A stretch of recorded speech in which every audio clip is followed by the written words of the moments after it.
Silent majority is stronger than ever before. For all of the comments that Joe Biden has made that have been bigoted, for all of the policies that Joe Biden has made that have really, really hurt the black community and set us back, Joe Biden needs to apologize and needs to stay in his basement. But if you just take a step back for a second, think about the way that China, Russia, North Korea, Iran, all of our adversaries around the world are salivating, thinking that this guy is going to be the possible president of the United States. What we would have is a systemic recession if it was a Joe Biden administration come November, because he would start implementing policies that we know are regressive in nature, that we know are not good for the economy. It would be about higher taxes and more regulation. President Trump delivered the hottest economy on record that had to be artificially interrupted by the coronavirus. When we compare the work President Trump did to build that strong economic foundation with basement barely there Joe Biden. Behind Biden is a machinery that is very dangerous, very progressive. You want a leader, you want someone who stands up and tells it like it is, who tells the truth no matter what this group or that group or the media and some source or another might say. The only choice is Donald J. Trump. We are one people, one family, and one glorious nation under God. We will make America great again. Welcome to Team Trump Online.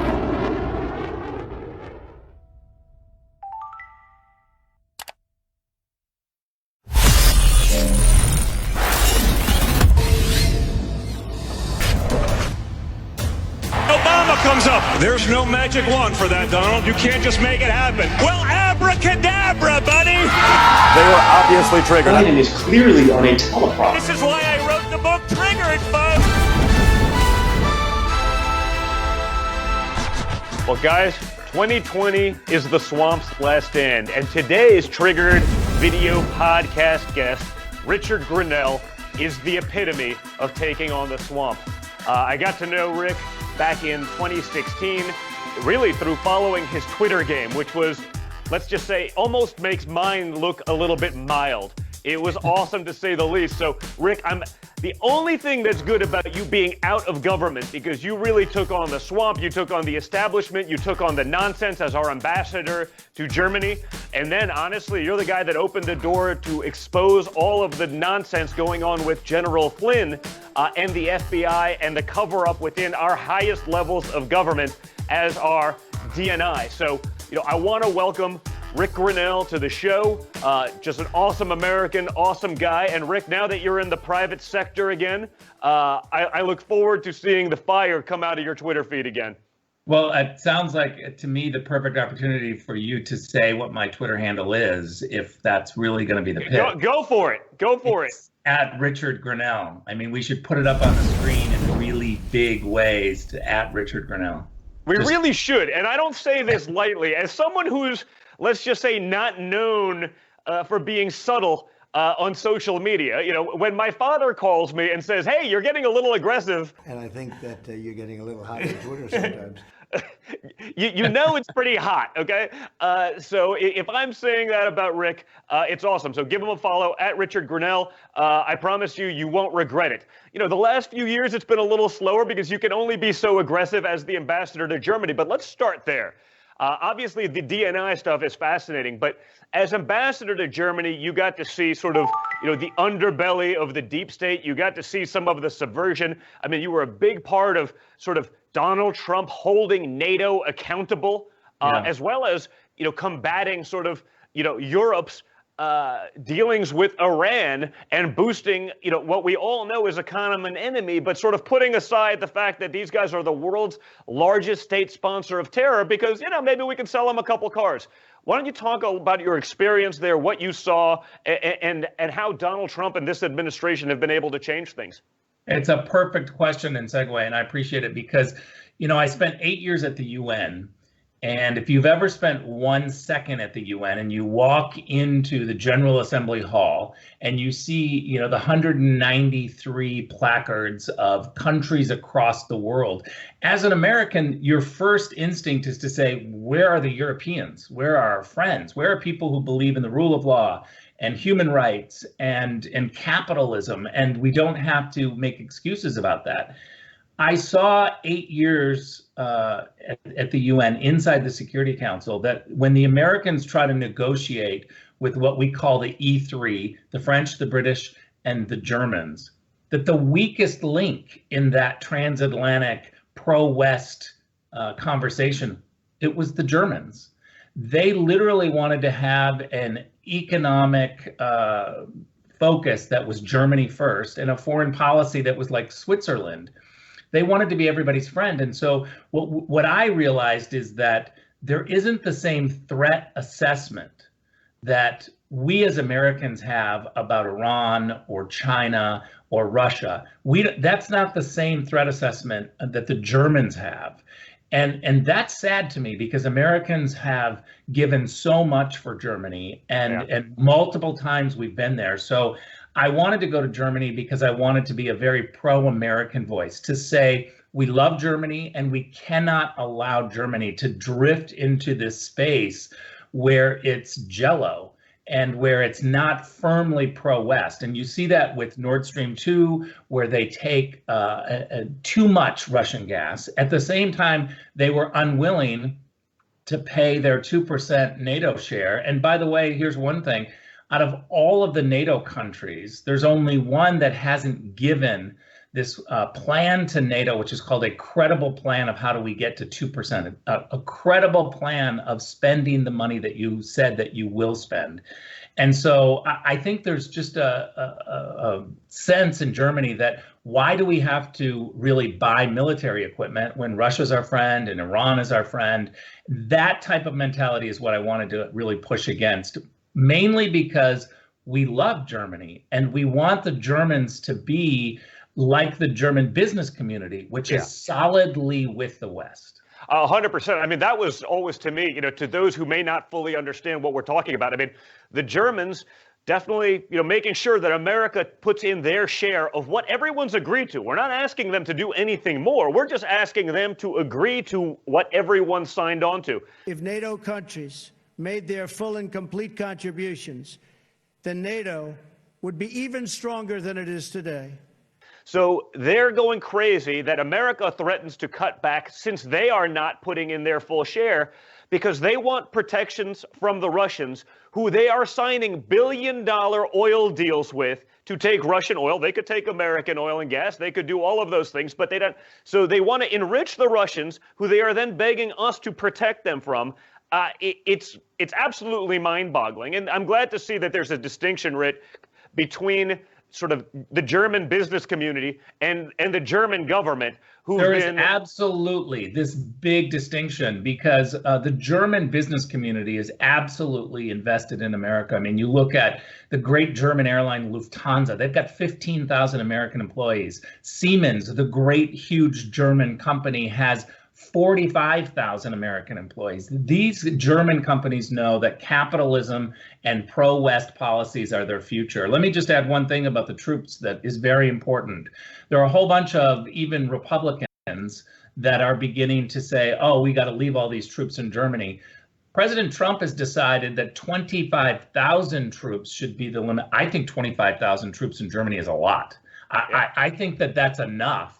But especially when their ambassador said, didn't he just say like last week, well, it's mostly symbolic. Well, I'm glad we're spending billions of dollars keeping troops there to protect you because you think it's symbolic and not real. I mean, that's why we got to wake up.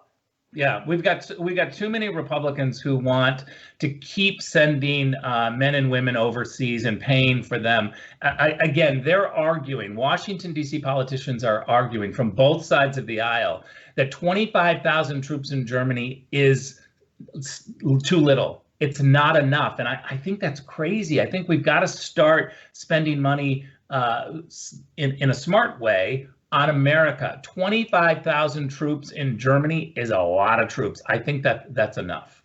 So talk a little bit about that. I mean, you obviously, we've had so much of the pushback from Europe because America is taking a stance that's actually America first. It's shocking that any country would actually have a policy that wouldn't put their country first. But, you know, it's not just those countries. You actually see a lot of pushback. And if you weren't a believer in the deep state prior to 2016, maybe I would understand that. But you have these sort of deep state, DC swamp creature, you know, former intelligence people, all this nonsense, you know, pushing back on Trump's agenda, which is putting America first. Talk a little bit about it because, you know, obviously they went after you, you know, almost as hard as they went after President Trump because you were literally exposing the subversion that they were putting forth. Yeah, you know, first of all, I'm a gay Republican. I've been under assault for a very long time. If you're it's pretty freeing once you're used to being canceled for your whole life, Rick. I mean, I know we've had this conversation before. I sort of say it. I'm like, they're like, wow, Don, I can't believe you're saying that. I was like, I've been canceled 1,500 times this week alone. It doesn't have any effect on me. So I hope others start feeling the same way. Stop caring, and it doesn't matter. I promise you it's very freeing. Yeah, it is very freeing, and you see it across the board with people like Dave Rubin and others who really just say, you know, I'm not really caring too much what they say.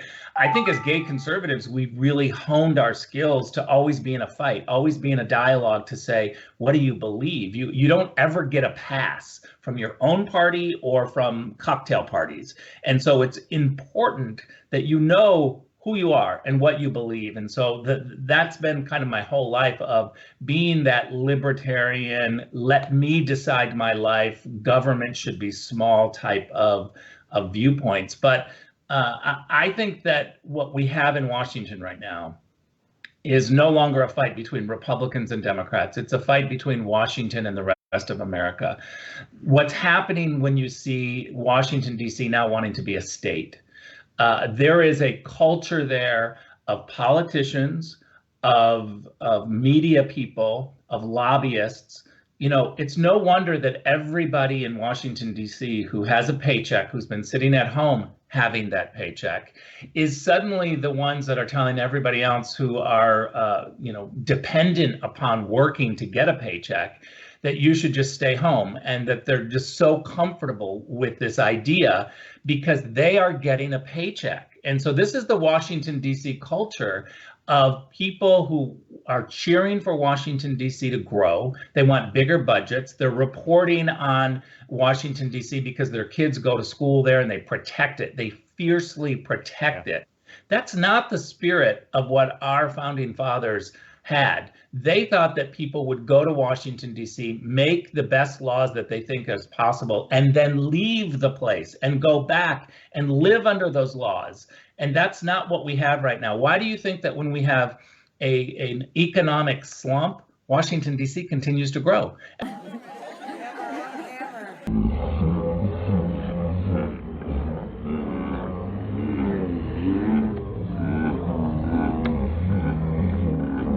Well, by the way, I think the statistic is something like, it's close to like 9 out of 10 of the top richest counties in America surround Washington, D.C. Now ask, what do they create?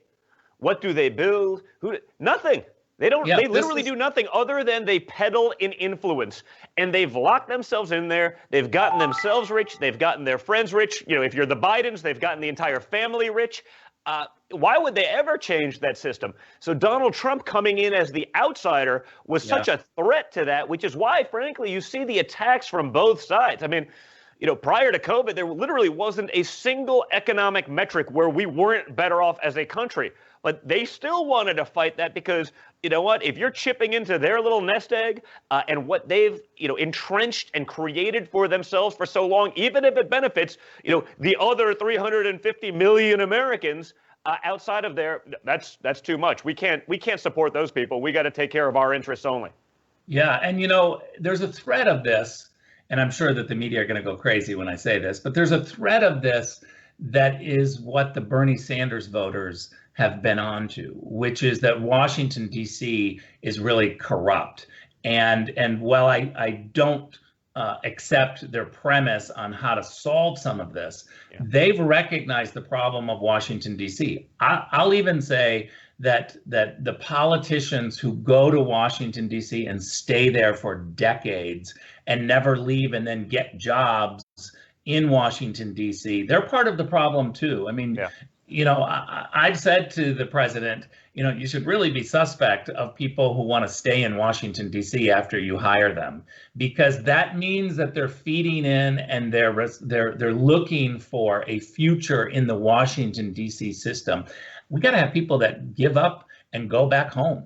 Well, talk about that a little bit further, because obviously, you see people say, well, why can't Trump get this done? But no one talks about how many tens of thousands, hundreds of thousands of people are part of big government. They may be further entrenched. There are former Obama appointees that you now can't get rid of. You saw the stuff with the VA where a guy can be grossly incompetent, grossly negligent, essentially be stealing from, taxpayers, but more importantly, stealing from our veterans that need it, doing a terrible, and you can't even fire them. You can't get rid of them. So, these Obama appointees and people from prior administrations that also, again, are taking advantage of the swamp, milking it for all it's worth, hate the fact that Donald Trump is pushing back on that, are literally preventing the duly elected president of the United States from enacting the policies that he'd want to, because, they don't agree with it. It's not good for them. So they'll take the order. They'll sit on their hands. They'll wait for time to pass. Hopefully someone forgets. Hopefully no one follows in. Hopefully they can get,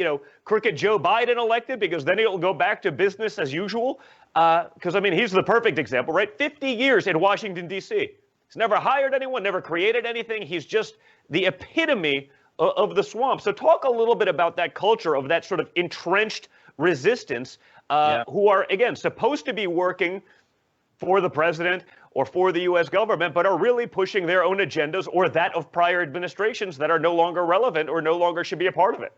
Yeah, so such an interesting question and a really complicated question. What I would say is, first of all, there are many people, and I know this from the State Department and from the intelligence community, who are careerists, who really just are smart people who want to serve their government. There are a lot of those people, and the more that those people are celebrated and promoted, the better. However, we have a labor pool to fill the federal government that is strictly just the Washington, D.C. circle. Yeah. You can't get a job if you don't live in Washington, D.C. You have to know the right website, you have to know the right lingo, you have to know somebody that when that job opens. And then, by the way, an outsider who can try to somehow say, well, I've got this outside government experience in the private sector, they don't view that as positive. They say, oh, wait, you weren't the junior deputy assistant secretary at the Labor Department for 4 years? Well, you can't now get this job in Interior because you've never been in the federal government. It's a system that rewards only those that know it, that know the lingo, that live there. I think if we're going to have a conversation about DC statehood, which I'm totally against, but I think one way to kill it fast is to say, well, no state should have the entire federal government bureaucracy inside it. If we're going to have DC statehood, then we should dismantle the bureaucracies in Washington, D.C. and spread them around to the other states. Why should one state get everything? The idea that D.C. is not a state is because all of the federal government is there. If you want to implode that and you want to treat it like every other state, then you have to dismantle the bureaucracy in Washington, put it in Kansas, put it in Colorado, put it in Illinois and Indiana and Ohio. I have a feeling they won't do that, Rick. Yeah, I have a feeling they won't do that. But and you're right. I think that's sort of the problem. I think it's why Trump was able to be so effective. Again, despite unprecedented resistance, right? There wasn't a single economic metric where we weren't better off. We got trade deals done that everyone said couldn't get done.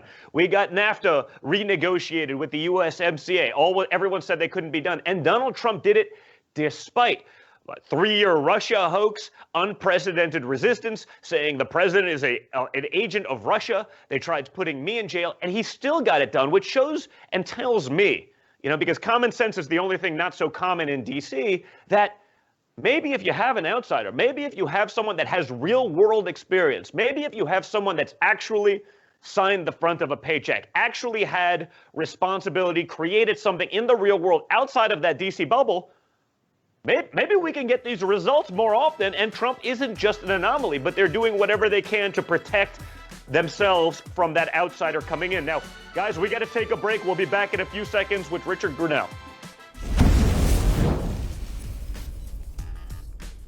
Antifa is destroying our communities, rioting, looting.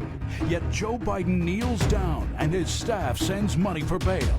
And Biden fails to stand up to the radical leftists fighting to defund and abolish the police. With Biden kneeling to the left, we'd have chaos in the streets. President Trump is standing up for us, keeping our communities safe, protecting minority-owned businesses, and always standing for our flag. I'm Donald J. Trump, and I approve this message.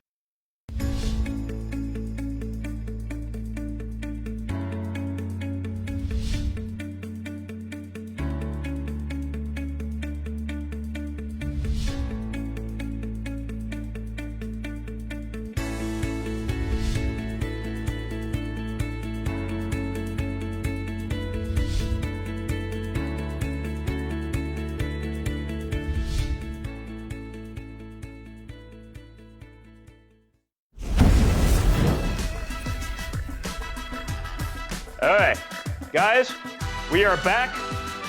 We're having an awesome conversation with Rick Grenell. Now, Rick, when you moved over to the DNI, I think actually probably the highest position for an openly gay person in DC history, which is pretty awesome and sort of contrary to the narrative. And it's amazing that the media, in all of their identity politics glory, never once mentioned that, because, you know, maybe it would go towards Trump and maybe it would talk about a meritocracy rather than what we see in D.C. But you were one of the key figures in exposing what happened to General Flynn. I've said it numerous times now, but I'm pretty vocal. And the one thing that I wasn't all that vocal about was what happened to General Flynn, because I'm saying, well, if all of these people and the FBI and the CIA and all of these former maybe there must be something there. I, as an American, I couldn't imagine that these people and these institutions were so corrupted, and that these guys would violate every oath they ever took, every notion in the Constitution, to try to push their partisan agenda. So, I mean, I guess it's on me for still believing in these institutions. But it turns out these guys are just there to protect those institutions, not protect the Constitution, not protect our freedoms.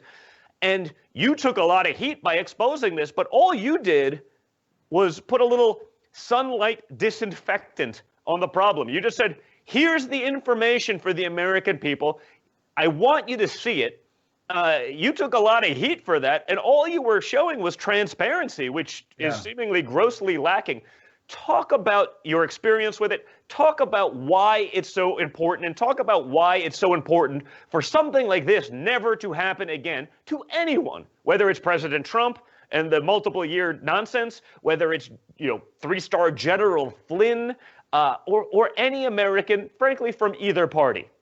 Yeah, look, you cannot talk about the Flynn case or investigations or political prosecutions like this without really understanding that this, again, goes to what we've been talking about, which is the DC way.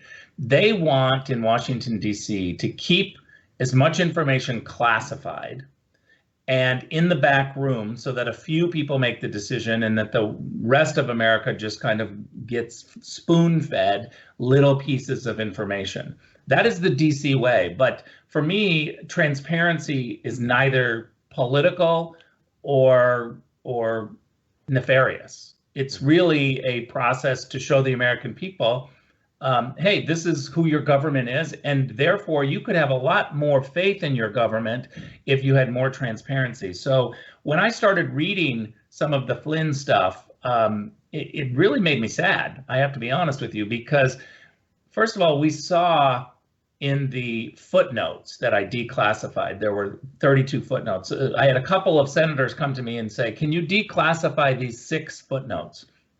So because Congress asked me, I looked at the 6 footnotes and I thought, not only should I declassify the 6 footnotes, I'm going to look at all of them. And we ended up declassifying about 32 or 33. it surprised the senators. They said, wow, I can't believe that you're being this transparent.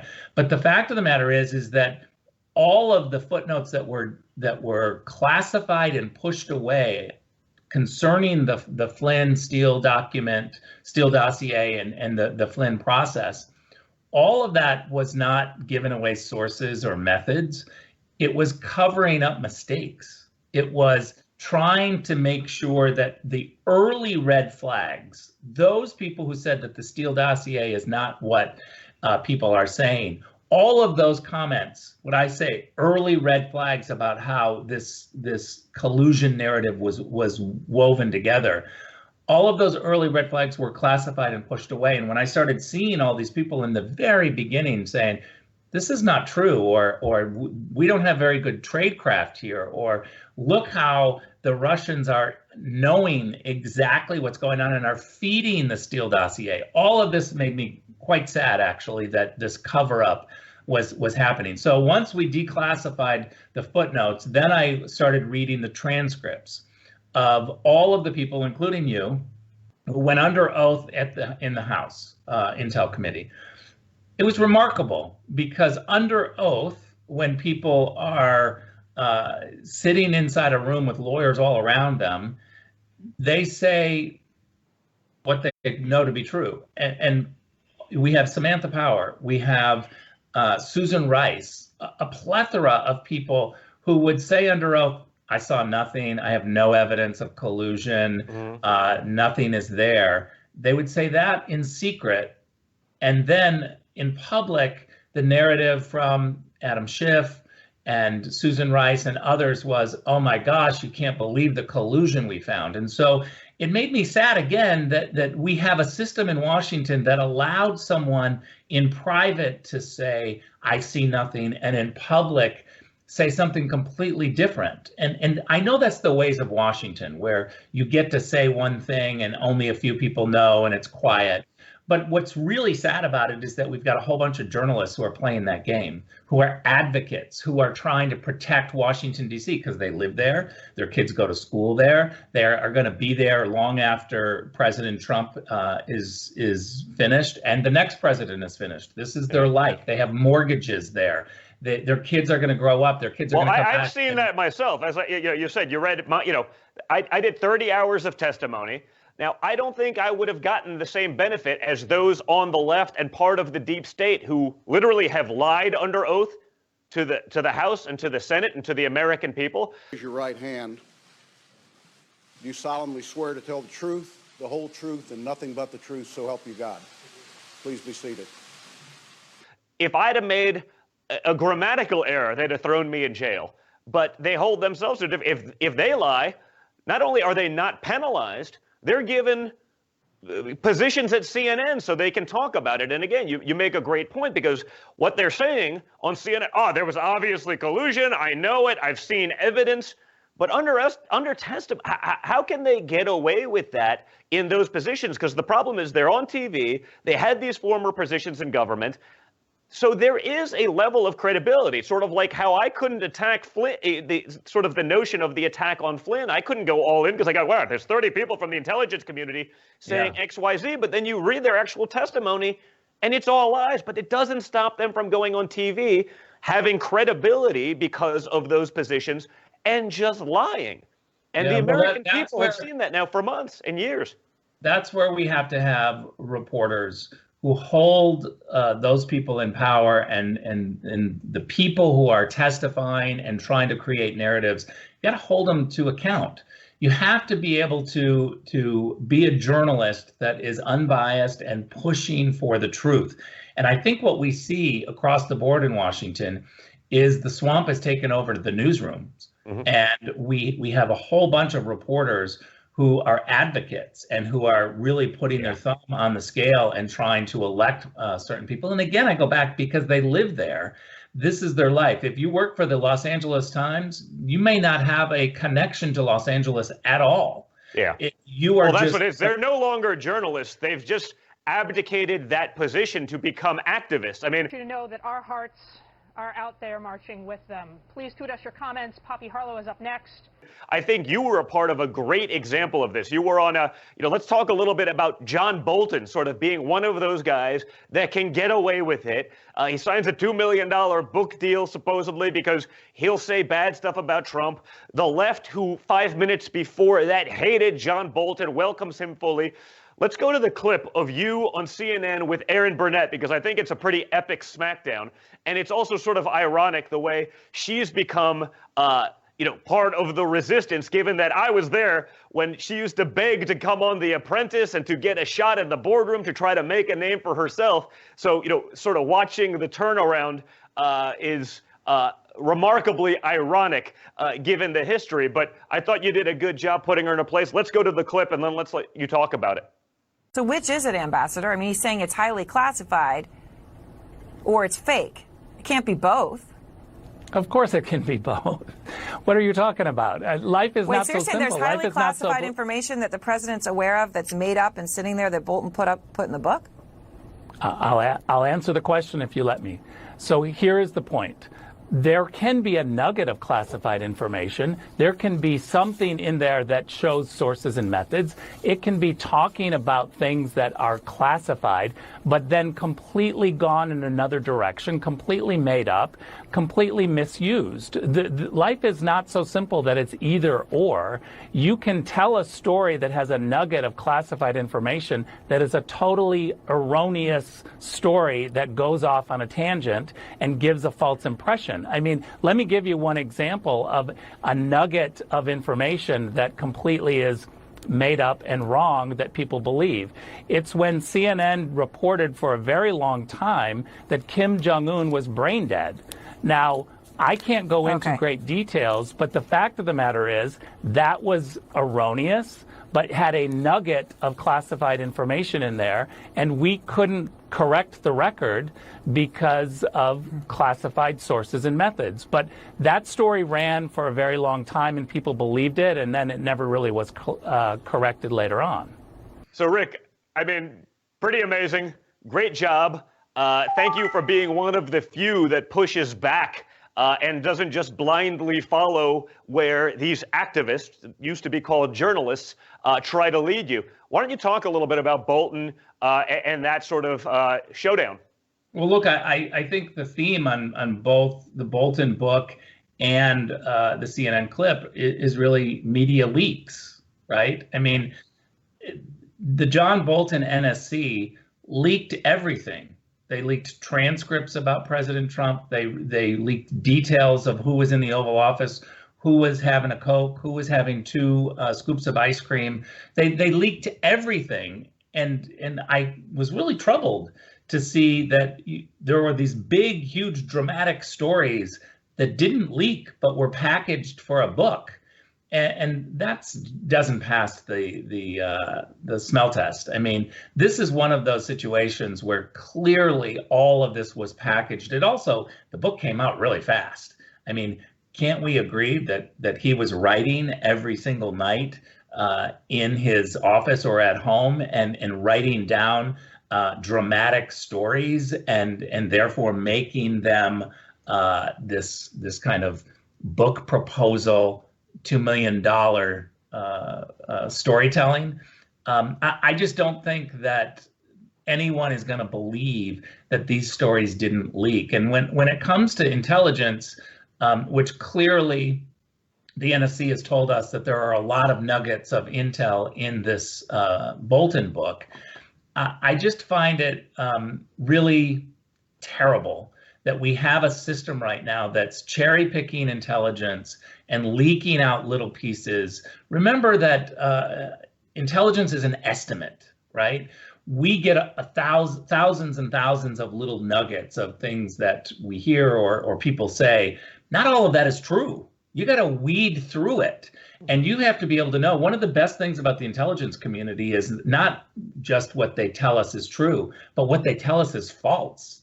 That's one of the best parts of this. And so when you have an intelligence process of analysts looking at things. You don't want a political person digging down and saying, hey, put your thumb on this or leak it and pretend like it's bigger than what it is. And so you can't have it both ways. You can't demand that political people not get involved in intelligence, and then when there's a process where intelligence officers are looking to verify, then you got to say, well, why didn't you get in there and put your thumb on the scale? It's a double-edged sword. Well, it really is. And again, it's sort of ironic watching the left try to make John Endless Wars Bolton one of these heroes. And the reality, it seems like he was bitter because Donald Trump, the duly elected president of the United States, did not want to take his advice and go in and continue these wars that have been so disastrous, have gotten us virtually nothing other than a few $1 trillion added to our deficits. It's pretty disgusting. But to watch him then be lionized, and again, to your point about cherry picking, we'll talk about this information because it hurts Trump. This stuff where Trump actually cracked down is forcing people to co-pay. That's totally neglected, and that's totally put aside. So, yeah, it's amazing to see, and I'd love to see those things be depoliticized. I'm just not sure that happens. I mean, the best way that I can see that happening is maybe through 4 more years of Trump, just because of attrition, right? The swamp doesn't get what they want. Eventually, people retire. You can replace them with people who are in it for the right reason. One point is to that is, why not move some of these bureaucracies outside of Washington and put them in the rest of America? Right. Even COVID is demonstrating that it's a problem to have everybody in the same place. I mean, you want all of the intel agencies shut down because they're all giving each other COVID. I mean, that's the risk. Shouldn't we spread it around? Shouldn't we have bureaucracies outside? I do think that would be a solution, is to create a tension between those in Washington and those outside of Washington, so that when they discuss issues, there's a different perspective. Well, I think without question, and honestly, there's a lot of departments. I mean, obviously, one that's sort of near and dear to my heart is the Department of the Interior. But the fact that that is based in Washington and not out west, and that so many of the people involved in prior administrations were there now, they're trying to actually do exactly what you're suggesting, which is branch it out and actually have people live with the stakeholders. Yeah. And the people who are on the ground and the people that understand the localized issues, not, again, an activist in D.C. who has no idea, has never been there, but can be sold an emotional argument that doesn't actually fit what's going on the ground. So I think it's a great idea. So I got one last question for you. We touched on it a little bit before because last month was Pride Month. You are the highest ranking ever openly gay American to be appointed into a cabinet position. And you've worked on an incredible campaign, which is something that the president has worked on pretty heavily. He's been pretty vocal about. He's, I think, the first person to run for the presidency who was, okay on the gay marriage issue and these sort of things. But the decriminalization of homosexuality across the globe, obviously, it's going to be something that's you understand. You've, I'm sure, been attacked for it. And again, going into some of these places and dealing with countries like Iran that you did as ambassador to Germany, talk a little bit about that, because again, I think it's such an important issue. I know I've been pretty vocal about it myself.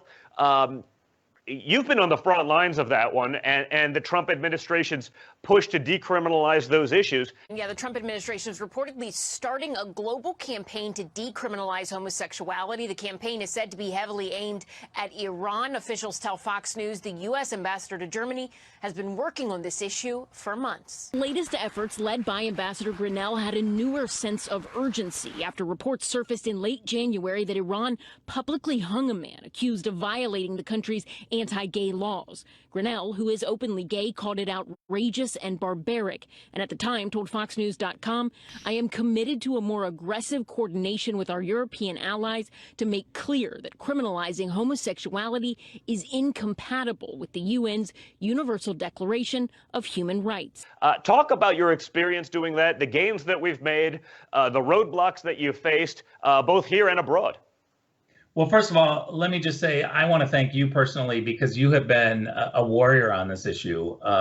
To just recognize that decriminalization of homosexuality, trying to make sure you don't put someone in jail just for being gay, or God forbid, punish them by pushing them off a building, that's pretty basic. And I grew up evangelical Christian.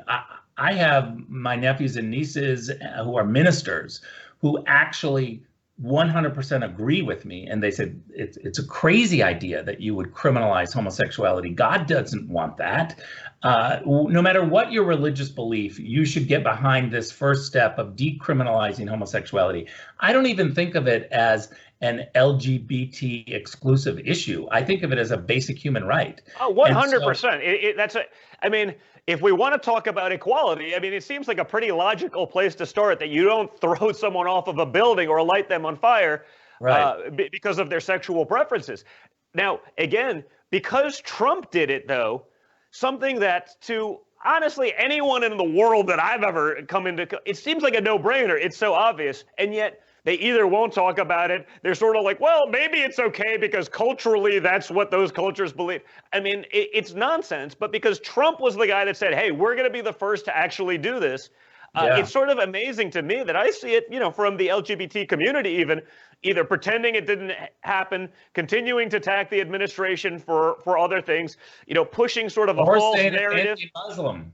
How about that? I mean, some people will say when you go after decriminalization that you're being, anti-Islam of some sort. But look, I wish that people could see President Trump's heart on this.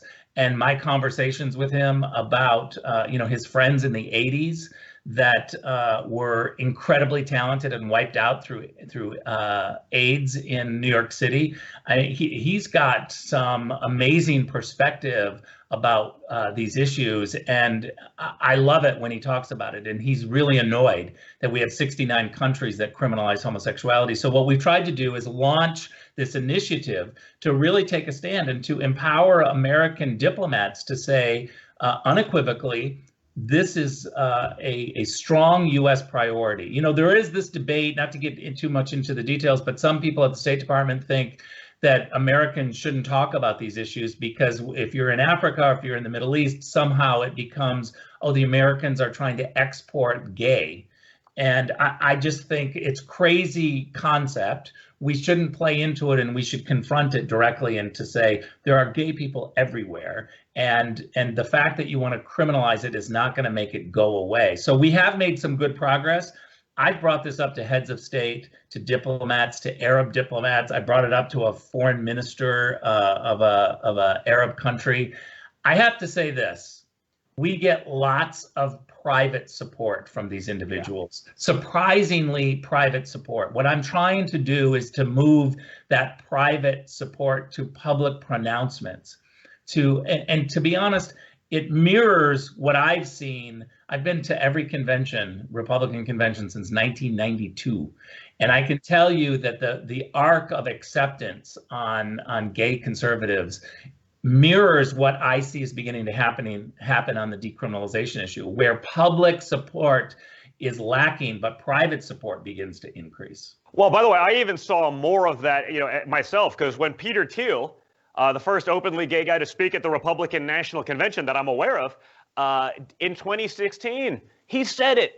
And he came out basically and said it. Now, I don't think anyone even really knew before the speech. And I promise you, he got an applause line from some pretty ardent conservatives that rivaled, the Supreme Court and the Second Amendment. I mean, for me, I'm sitting there being like, whoa, because even I sort of bought into the stereotypes that the media tried to create, about conservatives and their views on homosexuality. And honestly, you're there with probably some of the most conservative people in the country. And literally, he gets a standing ovation talking about coming out as being gay.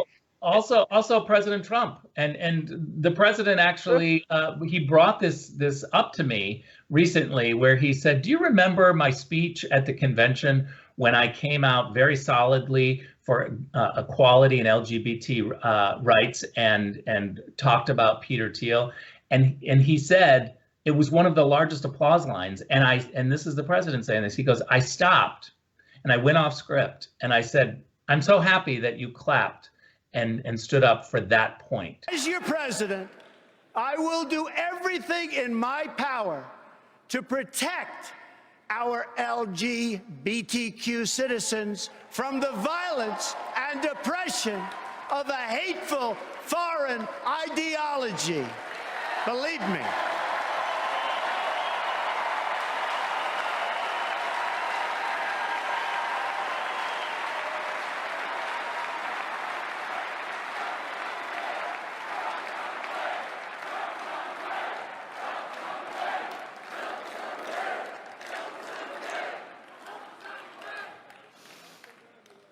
And I have to say, as a Republican, it is so nice to hear you cheering for what I just said. Thank you.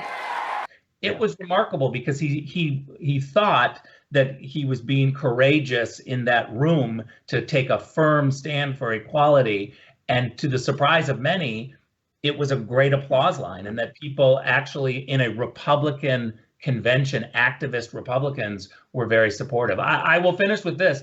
I don't know of a single elected Republican that could get away with being anti-gay right now. I think they would be shouted down. I think they would be run out.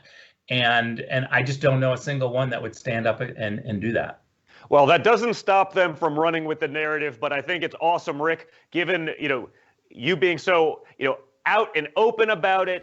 And honestly, doing the things that you've done as a conservative in this administration, that there's a gay Republican that's literally leading the charge against the nonsense is truly awesome to me. It's an honor to call you a friend. I look forward to seeing you in person soon. I look forward to, again, following your Twitter game as you're able to ramp up the heat a little bit now that you're outside of government and can speak your mind a little bit more freely. And I just want to thank you for being on the show. Awesome as always, man. Thank you so much. Thanks, Don. Thanks for doing these podcasts. Awesome. Oh, it's my pleasure.